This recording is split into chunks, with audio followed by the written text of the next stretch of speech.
Que fait la justice française quand quelqu'un squatte votre maison? Eh bien, elle vous envoie en prison. Ah, pas le squatteur, hein, vous. Voilà, c'est pour cela qu'il y a une retraitée qui a pris 1 an de sursis. Imaginez ma colère, la propriétaire d'une maison à Andernos, condamnée à 1 an de prison, avec sursis toutefois pour avoir voulu déloger un gentil squatteur.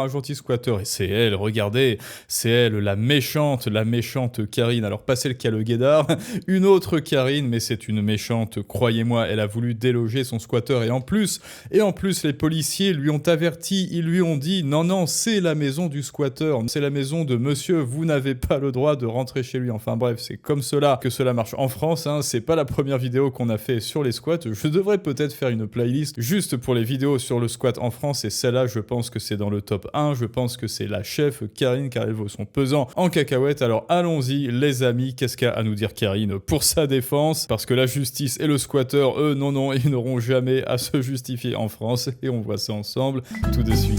La méchante Karine a été placée en garde à vue à la suite de la plainte d'un squatteur. Bah oui, c'est le squatteur qui porte plainte, qu'est-ce que vous croyez? Installé dans la maison dont elle a hérité après le décès de son père, le squatteur déjà connu des autorités. Alors, quelle est l'identité du squatteur? D'où vient-il? Qui est-il? Est-ce qu'il serait venu en France par kayak gonflable? On est axé sur notre héritage. Ah, eh bien, Karine est une Nicolas et en plus, il nous arrive des histoires avec des gens qui ne bossent pas et vivent au crochet de la société. Mais qu'est-ce que tu racontes, Karine? C'est un petit peu roussiste, ça. Parle aujourd'hui parce qu'en fait, il vous arrive une histoire incroyable. Il y a 5 ans, donc votre père est décédé. Maintenant, vous avez décidé de mettre la maison en vente. Sauf qu'entre-temps, un squatter s'est installé. Il veut pas partir. Et derrière, que s'est-il passé? Alors déjà, moi, j'ai engagé des poursuites légales, hein. J'ai prouvé que c'était ma propriété. J'ai envoyé une lettre au préfet avec toutes les pièces demandées, les plaintes, les choses comme ça. Et on m'a retorqué que, en fait, ce monsieur avait déclaré que la maison était ouverte. Donc, c'était pas grave qu'il soit rentré chez moi. Il n'y avait pas de squat.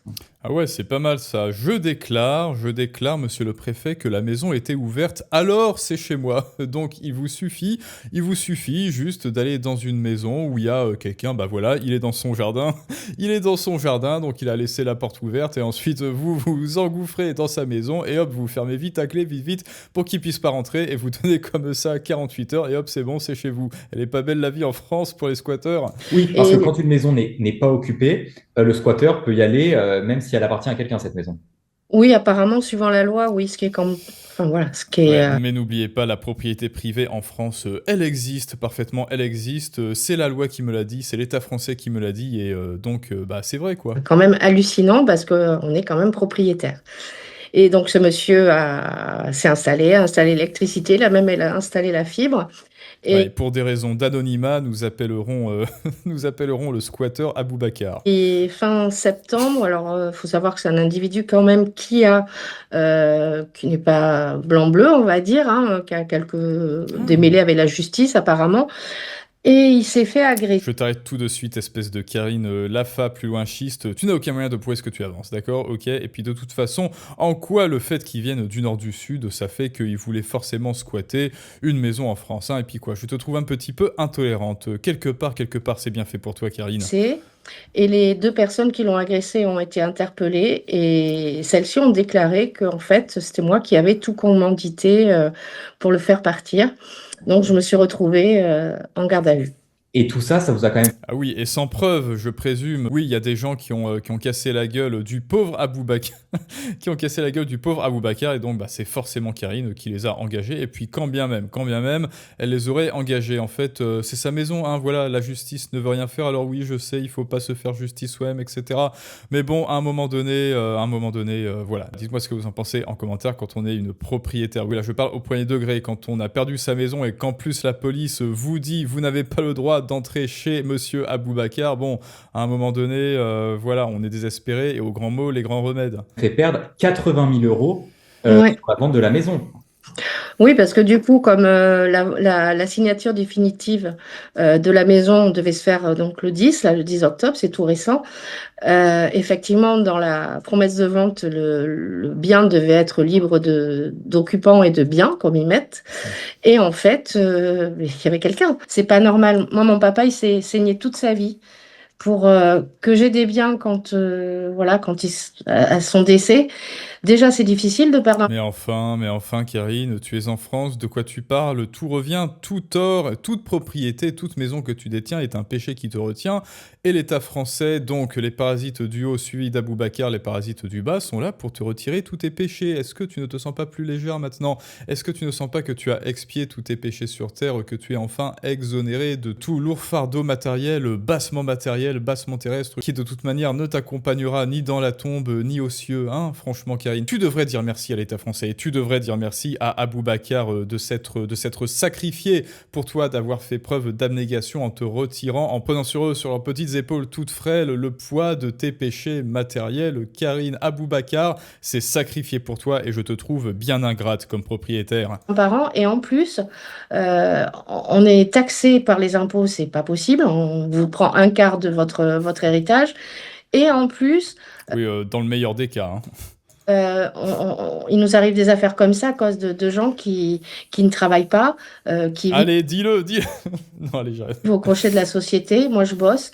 Mon père a bossé toute sa vie et on est en train de tout me prendre. Et en plus, je pars en garde à vue. Enfin, voilà, regardez-moi, franchement.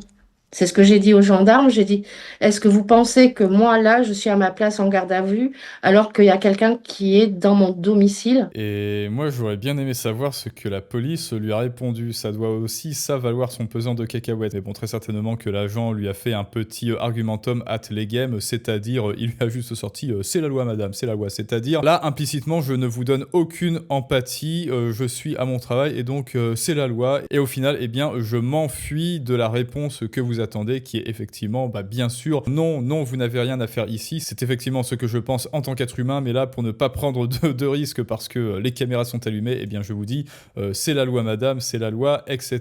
Et donc, effectivement, la pauvre, 1 an bon, de prison avec sursis. Donc, juge squatté, nous dit Eddie Mitchell, juge squatté, 9 jours de procédure et 6 mois de prison avec sursis probatoire pendant 2 ans. On avait aussi fait une vidéo sur ça, hein. Rappelez-vous, on a plein de vidéos sur les squats en France. Bon, allez, je me motive, je vais faire une playlist spéciale pour les squats en France. J'espère que vous aimez les squats, j'espère que tu vas à la salle comme Thibaut InShape, Jean-Kévin, parce que le squat en France, eh ben, ça y va, on est spécialiste dans ça.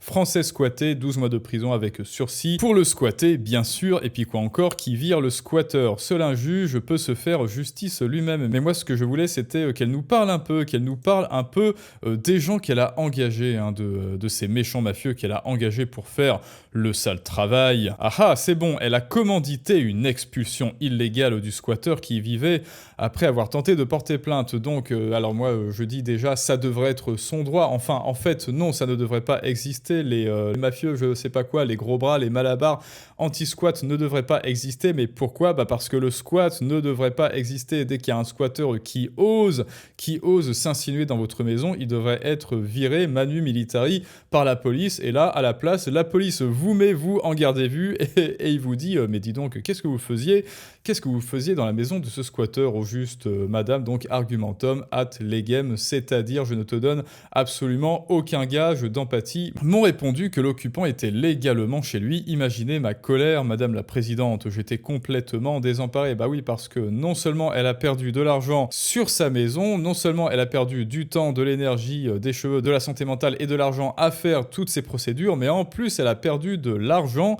Elle a perdu de l'argent pour avoir engagé des malabars anti-squat. Donc là, c'est triple perte, c'est triple peine, et c'est exactement ça, l'immobilier en France. Pourquoi, Karine? Pourquoi est-ce que tu es encore en France d'ailleurs? Est-ce que tu te rends bien compte qu'en tant que quelqu'un qui a hérité de la maison de son papa, ou alors que travailleuse, ou alors que quelqu'un de toute manière qui a de l'argent, l'État français, là, est en train de te dire tu n'es plus le bienvenu ici, Karine, tu n'es plus le bienvenu, tu as trop de péchés, Karine, il va falloir faire beaucoup de prières, et pour faire beaucoup de prières, eh bien, donne ton argent, voilà, donne ton argent à Richnou, ou alors à Skippy Aboubacar, tout en priant, là, dans la petite corbeille d'offrande, pour ceux qui ont l'image en tête, et puis surtout, ferme-la, Karine, ferme-la, tu n'as aucun droit. La femme de 55 ans avait dit son désarroi face à cette situation. Un internaute surnommé Bruno lui aurait alors proposé de déloger le squatteur par la force contre une rémunération de 5 000 €. Et là, évidemment, ça fait un petit peu pub de secteur alarme, hein, bien sûr. Bah oui, pourquoi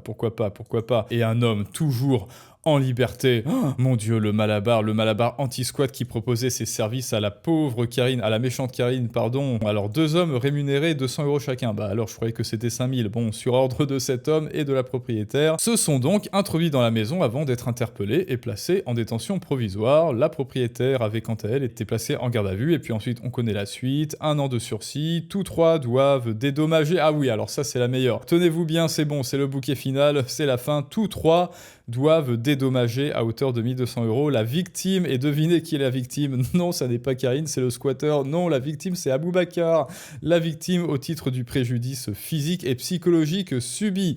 Alors ça, c'est génial parce que, bien sûr, bien évidemment, Karine, vous savez, Karine, la propriétaire, eh ben elle n'a subi absolument aucun dommage physique ni psychologique. Ah non, sa maison a été complètement, certainement détruite, délitée. Évidemment qu'elle a perdu sur le marché de l'immobilier et en termes de mental et de psychologique, de dommages psychologiques, je n'en parle même pas. Quant à Bruno, il n'a pas été retrouvé. Oh, l'enquête se poursuit donc. Eh bien moi j'espère qu'on va retrouver le méchant Bruno qui a voulu aider la méchante Karine. Alors maintenant c'est à vous de me dire ce que vous pensez de tout ça en commentaire. Est-ce que Karine est une méchante propriétaire qui ne veut même pas partager sa maison avec le pauvre, la victime Aboubacar? N'oubliez pas de vous abonner, de liker, de nous rejoindre sur Patreon. Il y a des vidéos exclusives en expatriation, en finance, en business, en persuasion, etc., ainsi que sur Telegram. Et je vous dis à tous, à très bientôt pour un prochain Storytelling du monde moderne. Et ça, c'est une autre histoire.